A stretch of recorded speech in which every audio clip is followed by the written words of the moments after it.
Soy Sebastián, que vengo haciendo últimamente es organizar el meetup React.js, capaz que algunos me conocen por ahí.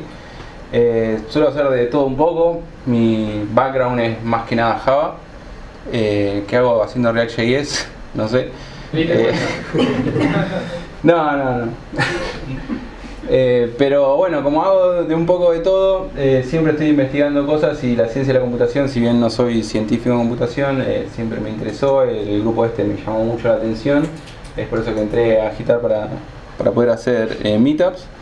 Y lo que quiero transmitir, además del conocimiento, también es un poco la filosofía, creo, de la meetup. Digo creo porque no soy el dueño, pero es un poco contagiar esto de que no soy un experto en funciones de hash, no esperen eso, o sea, sean lo más escéptico posible y lo que saquen de acá, revísenlo. Pero un poco creo que lo que está buenísimo de esto es esto mismo que está pasando ahora, que es juntarse, venir, discutir, y si alguien sabe más o dice, che, te estás equivocando, decirlo, porque así es, creo que es como se distribuye un poco el conocimiento y vamos aprendiendo todo. Yendo un poco más a la charla, funciones de hash. ¿Qué son funciones de hash? ¿Alguno sabe lo que es una función de hash? ¿O cree saber qué es una función de hash? Quiero saber. Claro. Bueno, ¿alguno quiere tirar alguna definición? Porque la verdad que en esta investigación lo que sí aprendí es que no hay una definición 100% precisa. Una función que, dado una entrada, te devuelve una salida, que de la salida no hay forma de volver a tener otra entrada. Esa está muy buena, pero fíjense que ya una función que tiene una entrada y salida es como casi la definición de función. Una función de hash, es cierto, es eso. Y básicamente está definida, esta imagen creo que lo resume mucho, está en Wikipedia, no lo inventé yo. Donde una función de hash, lo que se espera de una función de hash es partir de un dominio X a una imagen Y, digamos, la definición de función, pero generalmente este dominio X es mucho más grande que este dominio Y, entonces lo que voy a aplicar ahí es una reducción. Entonces esa función de hash se define más por lo que espero, no tanto que no hay una definición, digamos, así taxilativa. Entonces ahí yo voy a tener una reducción. Lo que sí son, como dijo Sherman, son funciones puras. ¿Qué significa que sea una función pura? Es una función que solamente depende de los parámetros, y generalmente es uno, puede haber varios, pero solamente depende de los parámetros y no tiene efecto de lado. Digamos, si yo le meto a esa función los mismos parámetros, espero los mismos resultados y eso se tiene que cumplir sí o sí. Hay otras propiedades sobre las funciones de hash, y estoy hablando de funciones de hash en general, no funciones de hash criptográficas, que por ahí son las primeras que se vienen a la mente, pero que varían. ¿Sí? Por ejemplo, una función de hash en general se esperan que sean uniformes. Esto significa que, como ven acá en este ejemplo, yo le estoy poniendo a diferentes valores que yo le ingreso. Fíjense que no hay un macheo directo, digamos, 0, 1, 2, 3, 4, sino que es aleatorio, digamos, es un cómputo de lo que yo ingreso acá y me da una salida aleatoria. Y lo que yo espero es que la distribución de la salida esta sea uniforme, digamos, que exista básicamente la misma probabilidad de que me toque 0, que me toque 1, que me toque 2, independientemente del input que le pongo. Y eso no es tan fácil de lograr si yo no conozco el set de datos con el que comienzo. ¿Se entiende? Sí, levantaron la mano, pero ya no. Esa es una de las características de una función hash, generalmente hablando. Puede variar, hay funciones de hash que se esperan justamente lo contrario y siguen siendo funciones de hash. Voy a mostrar un ejemplo. Por eso, digamos, para mí la definición de hash, de función de hash más directa es lo que decía Sherman, básicamente. Fui buscando imágenes de Google de tamaño fijo, no hay ninguna imagen que salga de Google clara. Hay esa imagen, lo puse. Generalmente tienen un tamaño fijo porque lo que intento hacer con esta función de hash es una reducción, y esa reducción espero que me entre en un bucket para poder utilizarla, digamos, por ejemplo, en un int32, en 32 bits. Entonces, generalmente lo que espero es que de esa reducción entre mi función de hash tenga este tamaño. Puede que sí, puede que no, digamos. Hay funciones como las que hay algunas que voy a mostrar que el tamaño depende del tamaño de hash que estoy haciendo. Obviamente que si yo tengo un tamaño fijo, digamos, si digo que mi hash tiene un tamaño fijo, estoy dando un conjunto imagen que tiene una cantidad de elementos, y si digo que puedo hashear cualquier cosa, el dominio es infinito, entonces ahí sí o sí voy a tener colisiones, digamos. La distribución puede ser uniforme, pero voy a tener dos entradas que me produzcan el mismo hash. ¿Se entiende? Generalmente se pide que sea rápida. Esto digo generalmente porque hay funciones de hash que necesariamente necesito que no sean lo más rápido posible. Como por ejemplo las de criptográficas, porque si yo hiciera una función que el cálculo sea trivial, estoy dando la posibilidad de poder calcular muchas funciones de ese tipo por segundo. Entonces a veces la función de hash yo la defino por el tiempo que me tarda. Entonces yo quiero que me tarde 100 milisegundos calcular un hash, y eso lo defino yo. Entonces ahí ya estoy como diciendo, no quiero que sea lo más rápido posible. Ejemplos de función de hash genérico. Esto es una función de hash. Dado un valor x, le aplico un módulo n cualquiera. Estoy reduciendo, si yo esto es un 2 a la 10 o un 2 a la 20, estoy reduciendo el valor que me puede venir acá a un valor que me va a funcionar como una especie de ID de lo que esté metiendo por acá. Yendo a Java, por ejemplo, si uno entra al código de lo que es el hashcode, ¿alguno hace Java por acá o son todos hash? Okay. Para los que no son de Java, digamos, en el API por default, digamos, en el JDK, cada objeto tiene una función hashcode. Ese hashcode se utiliza para generar una pseudo identidad del objeto para poder utilizarlo como key dentro de una hash table, en un map, ¿sí? Para los que no hayan usado un hash table. Entonces dijeron, bueno, vamos a implementar un default para que cualquier objeto yo lo pueda usar como key en un hash map. Entonces si uno va a ver eso que ya viene en la JDK, para el string hay uno implementado que es este cálculo, ¿sí? Este cálculo me va a dar un entero, creo que de 32 bits. Y fíjense que, digamos, esto me permite hashear cualquier string. Cualquier string es cualquier tamaño de cosa y me va a generar un entero de 32. Y esto es el hash de object. Según el contrato que tiene el método de hashcode de object, no dice mucho, dice simplemente tiene que ser un número, no dice mucho más. Y si uno empieza a leer, a buscar sobre qué hace, por ejemplo, la OpenJDK, es casi un número random que lo cachea. Entonces esto me permite, el caché lo que me permite es, si yo le pido dos veces el mismo hashcode a un objeto, que me devuelva siempre el mismo. ¿Sí? Es una de lo que dijimos que era necesario de una función de hash, que sea pura, de que al mismo, si yo llamo al mismo objeto, le llamo dos veces el mismo, le pido hashcode, me tiene que valer exactamente lo mismo. Y es una de las cosas de los contratos, digamos, fuertes de hash. Un tipo de hash funcionó, porque sabía que iban a reaccionar de alguna manera a otro. Un tipo de hash, por ejemplo, puede ser un cálculo, un CRC, digamos, un número que yo calculo en función de otros números. Este es el típico caso del quit. Es un hash del número de documento, que lo uso para validar que los primeros números estén correctos. Para considerar, no necesariamente es inyectiva, por esto que le decía yo, que digamos puedo tener un dominio extremadamente grande y un conjunto de imagen mucho más acotado. Para casos en los que, como en el caso del string, donde yo tengo un conjunto de imagen muy grande, como puede ser un int32 o un int64, me produce casi una identidad. ¿Qué significa esto, casi una identidad? Que si yo tengo un conjunto de imagen chico, digamos, por ejemplo, qué sé yo, 1000 string o 1.000.000 de string, yo casi que puedo decir que ese número lo identifica. Quiero decir, si yo tengo un ID diferente, puedo buscar string parecidos comparando el hash. Eso es lo que quiero decir. Y de hecho se usa de esa manera. Si yo busco la implementación de set, el hash se usa para decir, bueno, lo guardo en un array, en un hash table, y el lookup de ese objeto utilizando el hash va a tener una complejidad 1. ¿Por qué? Porque calculo el hash y uso ese hash para acceder al array donde está guardado, ¿sí? El bucket. Si alguno no entiende y estoy flasheando demasiado, me avisan. Y ir a buscar por igualdad ese objeto a ese bucket list. ¿Qué pasa? ¿Qué pasa si yo tengo una colisión, yendo a la implementación de set de Java? ¿Qué pasa si yo tengo una colisión dentro del mismo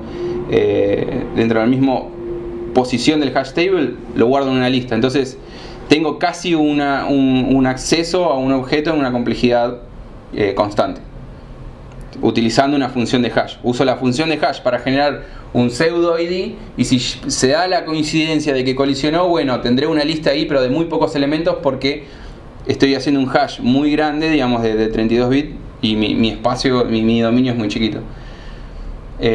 Por esto que comentaba de que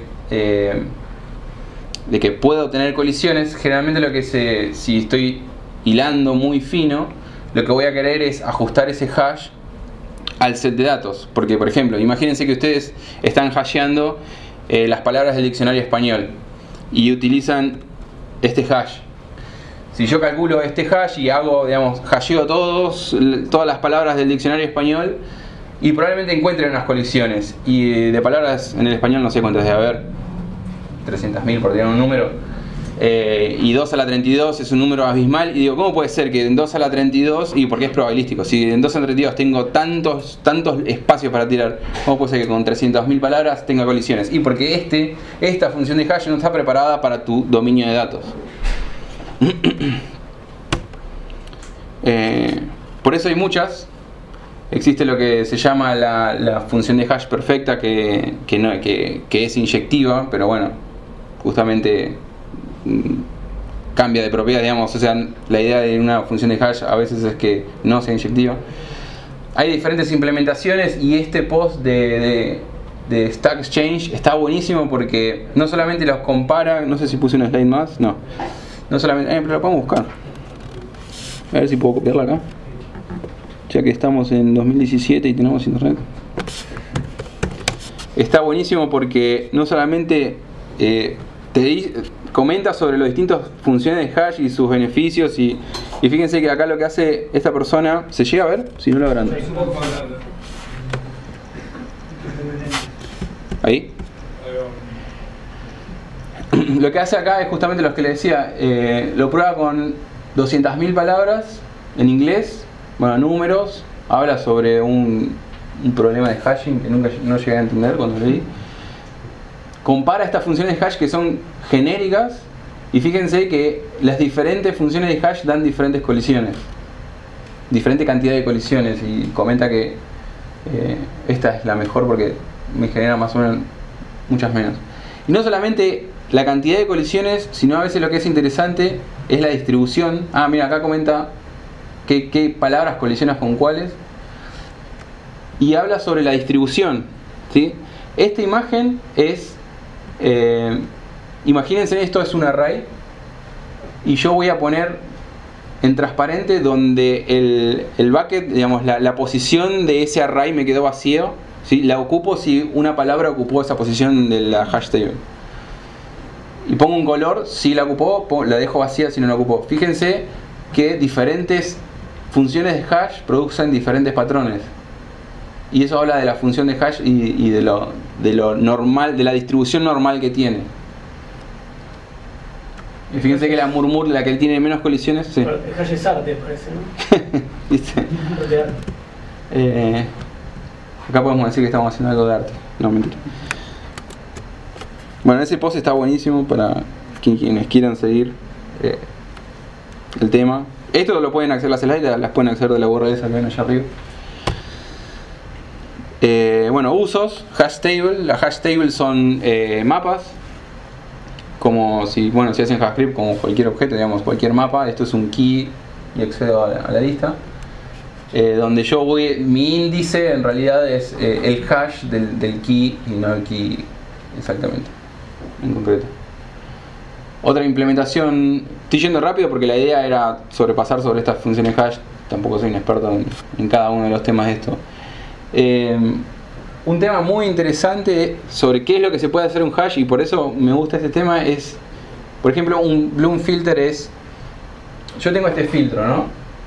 Que lo que hago es, tengo una hash table igual que esta, pero en realidad lo que guardo es la presencia de ese elemento en el storage, y acceder a este storage a mí me cuesta tiempo, me cuesta mucho tiempo, acceder a disco es costoso, por ejemplo. Entonces lo que me va a decir ese storage es, yo hago un hash, o sea, yo quiero acceder a a un file que tiene el nombre Pepe. Hago el hash del nombre del archivo. Ese hash me puede decir, ¿lo puedo llegar a tener o no lo puedo no llegar a tenerlo? O sea, lo lleno con los diferentes archivos que tengo en el disco. Entonces cuando yo digo, bueno, quiero acceder al archivo Pepe, pues genero el hash y me fijo si ese hash existe. ¿Qué pasa? Si mi conjunto de imagen es relativamente chico, va a haber situaciones en las que si voy a buscar con ese hash y no lo encuentro, quiere decir que no está. A ver. Sí, quiere decir que no está, porque si está, tengo que haberlo llenado con un hash que haya generado desde acá. ¿Sí? Porque yo recorrí esto y llené el hash table. Ahora, si yo llego con el nombre de key y resulta que está, no me está diciendo, no me está asegurando la presencia. ¿Por qué? Porque dos archivos con nombres diferentes me pueden haber generado el mismo hash. Entonces lo que me está sucediendo acá es que tengo un falso positivo. Entonces me decís, bueno, vas a tener key igual y vas a tener un acceso a disco innecesario.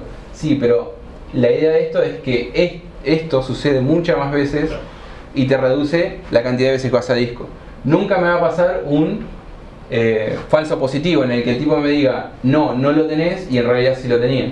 Lo que me va a pasar es que va a haber poca cantidad de veces en las que tengo un falso positivo, donde me dijo existe, pero cuando voy al storage no lo tengo. Entonces con eso logro reducir la cantidad de veces que voy al disco,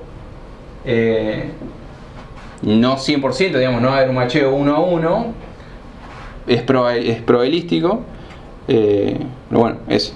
Con un poco, digamos, el overhead de acá es que estoy usando memoria para reducir el tiempo. ¿Cómo? Es un concepto muy interesante. Eso es, digamos, esto es lo que me encanta de las funciones hash. Digamos, es un concepto, digamos, como pilar donde se construyeron muchas cosas arriba de esto. Mucho de lo que viene a hablar Fernando también.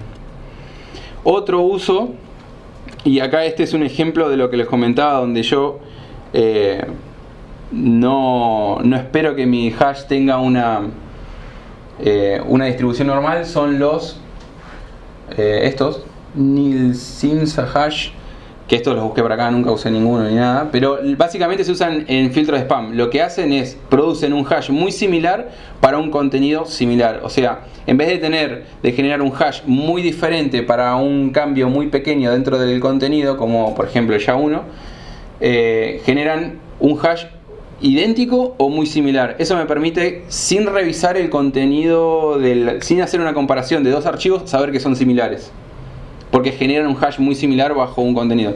Y como el hash varía muy poco en función del contenido del archivo, varían también de tamaño, digamos, no tienen un fixed size tampoco. Nada, y la distribución claramente no es normal, digamos. Bueno, no sé cómo venimos de tiempo, no me quiero ir mucho, pero voy a empezar a ir un poco más rápido si me estoy quedando corto. Dentro de lo que de las funciones hash, por ahí las más interesantes son las funciones hash dedicadas a criptografía, que tienen propiedades particulares. Habíamos dicho que estas son las 4 que habíamos dicho que tenían generalmente las funciones hash. En contraste, por ejemplo, determinística siempre va a ser una función de hash.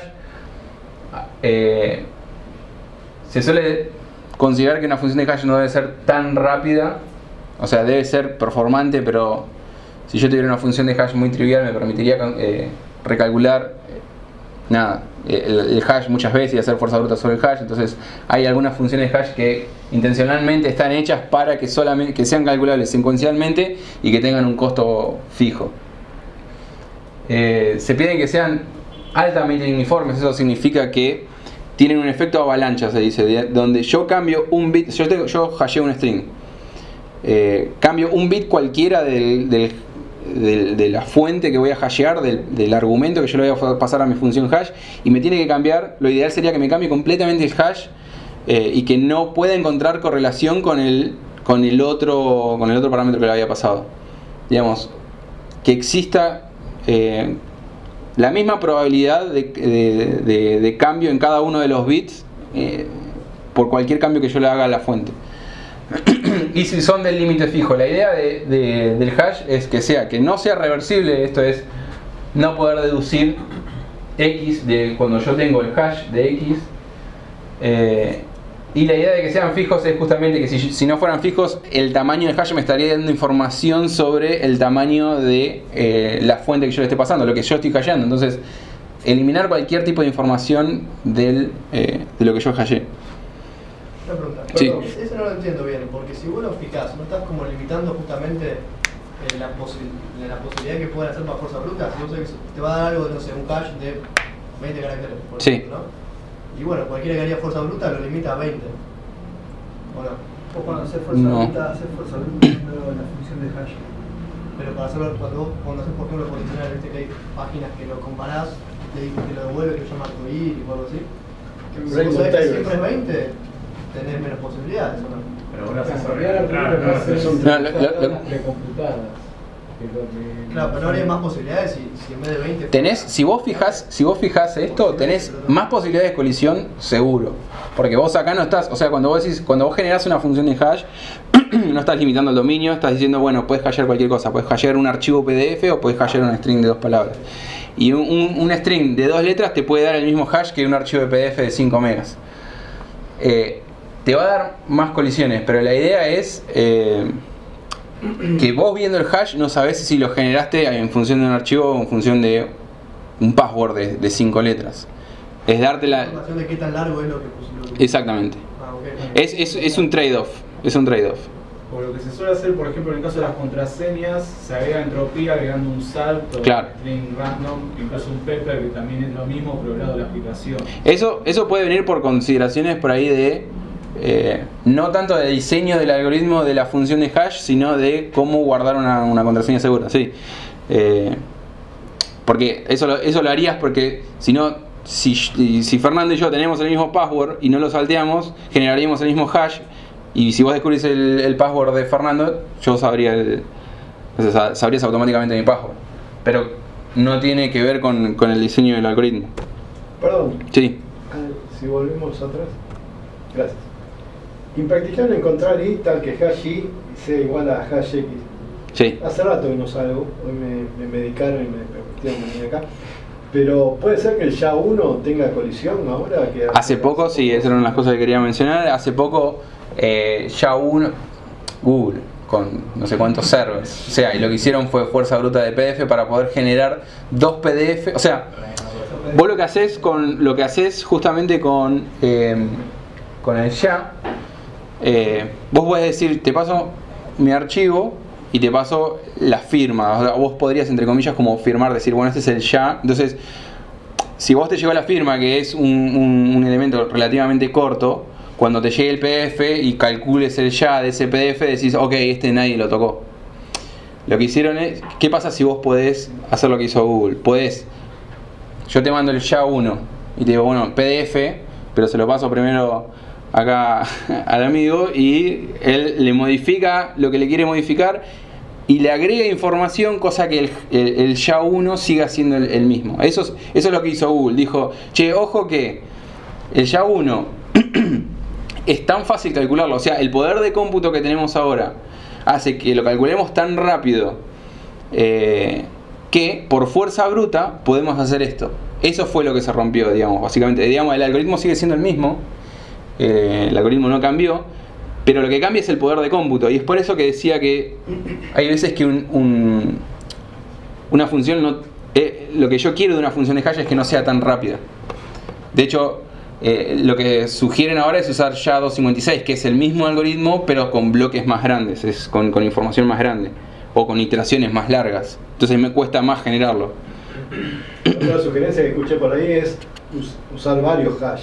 O sea, un documento, hashearlo con 3 algoritmos, y entonces es más impracticable encontrar que lo modificás al documento y que te dé con los 3 algoritmos los mismos hashes. Sí, conceptualmente termina siendo lo mismo. Pero bueno, si querés lo seguimos discutiendo después, pero conceptualmente es calcular más. Entonces, si lo haces por SHA-1 o lo haces por 4 algoritmos diferentes, si los 4 algoritmos son triviales de calcular, estás en el mismo problema. Sí, me dicen ahí por Twitter que es más difícil. Que vengan acá y que lo comenten acá. Y que den una charla en algoritmos Sí, también. que vengan. Usos. Privacidad, como comentaban. ¿Por qué privacidad? ¿Por qué lo puse como privacidad? Porque en realidad, cuando yo estoy hasheando un password, yo necesito guardar el password. Pero necesito que nadie vea o que nadie conozca ese password. Entonces lo que estoy haciendo con la función de hash es ocultando el contenido. Oculto el contenido, pero igual puedo, lo que me permite la función de hash es comparar. Si vos pones el mismo password, yo puedo generar el mismo hash, puedo saber si son iguales, pero nunca puedo saber qué fue lo que lo generó. Eso es lo que me permite hacer la función de hash. Integridad, no sé si vieron, a veces cuando van a bajar de una página web un software,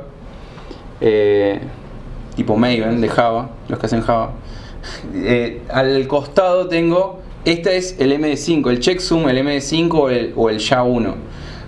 Ahí no me importa, en realidad importa. Sí, debería ser SHA-256 a partir de esto que generó Google, porque significaría que si no, alguien puede subir código ahí que el autor, que no es lo que puso el autor.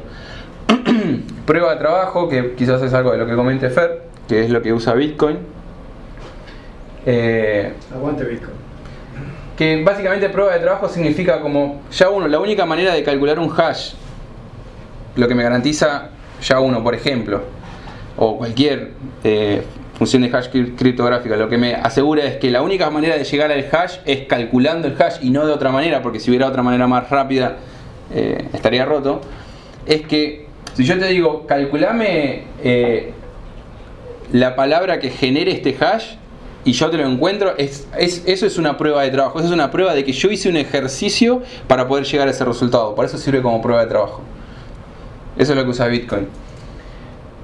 Si quieren pararme en algún momento y voy muy rápido, levanten la mano. Identificador de contenido es lo que usa Git. Git, a diferencia de SVN, en vez de guardar diferencias entre archivos, lo que hace es agarra cada text file y hace un SHA-1 y después guarda las referencias de SHA-1. Entonces, nada, un quilombo, pero lo guarda todo con referencia de SHA-1. Entonces, ¿qué pasa si yo hago un pequeño cambio? Bueno, guarda la diferencia de SHA-1. Si querés lo nuevo. No sé si estoy bien con el tiempo. ¿Paso rápido? Bueno. Quería contar un poco cómo funciona SHA-1, muy rápido. SHA-1 lo que me termina generando son 160 bits, que son 5 enteros. Y trabaja con un bloque de 512, muy rápido. Entonces, si yo quiero hashear esto y me da este resultado, bueno, lo primero que voy a hacer es transformarlo voy a trabajar con la representación en bytes. Como dije, mensaje de 512. ¿Cómo voy a hacer para generar este hash? Primero meto ahí la magia, digamos, el hash 1 que no voy a descifrar. Vamos a ver el código, pero van a ver que es un quilombo. Que básicamente es una licuadora en el sentido de que agarro todos estos bytes y como yo tengo que generar la mayor uniformidad en el sentido de que cualquier cambio me genera un cambio en cualquiera de uno de estos resultados, los voy a mezclar demasiado. Voy a hacer una función que un bit acá me impacte acá, allá, y lo voy a hacer 80 veces. Eso es lo que hace SHA-1. Hace una función que suma, resta, hace un bit, un SOR, lo que sea, y lo hace 80 veces.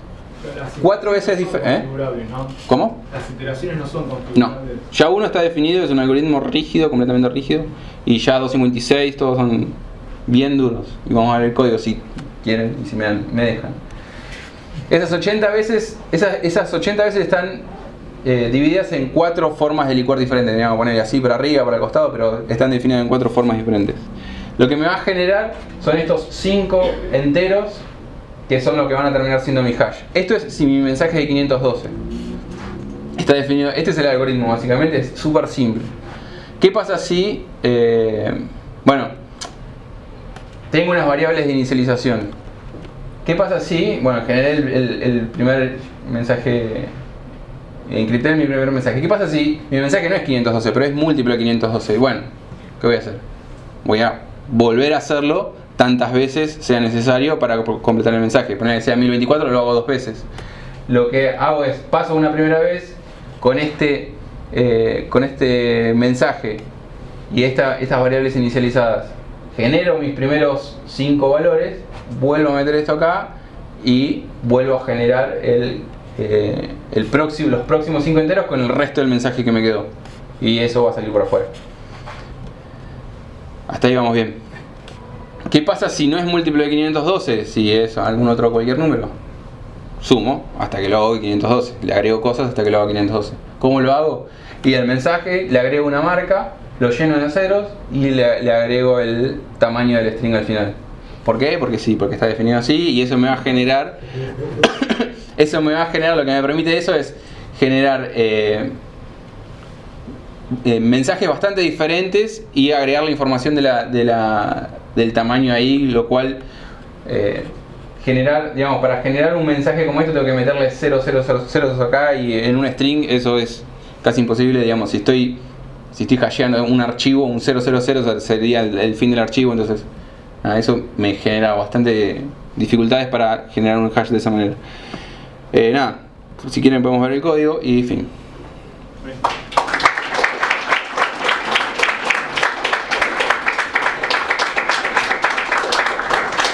Una cosa más que... Pregunta, ¿por qué se necesita la marca en el SHA-1 ahí para el padding? Porque ahí en el slide pusiste la marca, pero aparte después pusiste algo al final. No sé si estoy mal. Pusiste la marca 1000. ¿Por qué? No sé, porque eso digamos está definido por el que definió el SHA-1 fue el NSA. Pero hay un 1011 al final. Es el tamaño del mensaje, que es 11. Original, sin sí. 1000. Claro, este es el tamaño, esto es 11. Le pongo la marca que es esta, definida en el spec de SHA-1, lo lleno de ceros, definido en el spec SHA-1, y le agrego el tamaño al final. Se había escapado lo de la... Y lo quería mostrar para sacarle el miedo, digamos, porque esto, o sea, parece SHA-1 cuando comentaron parecía ciencia ficción, pero en realidad es una función de nada. Y si acabamos de ver cómo era, mirá, esta es la inicialización con las 5 variables, los que le comentaba recién.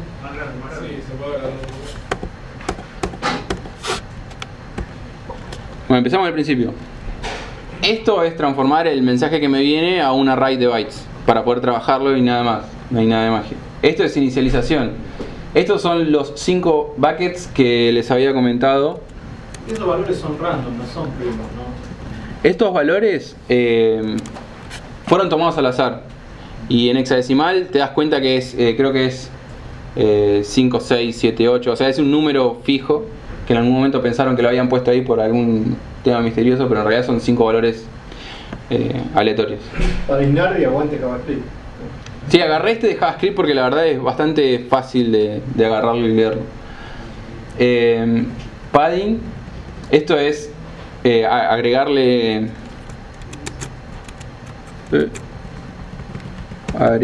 eso, digamos, los últimos, la marca y al final de todo el tamaño, o un poco de shift para cada lado. Y este es el loop, digamos, esto de acá adentro es la licuadora.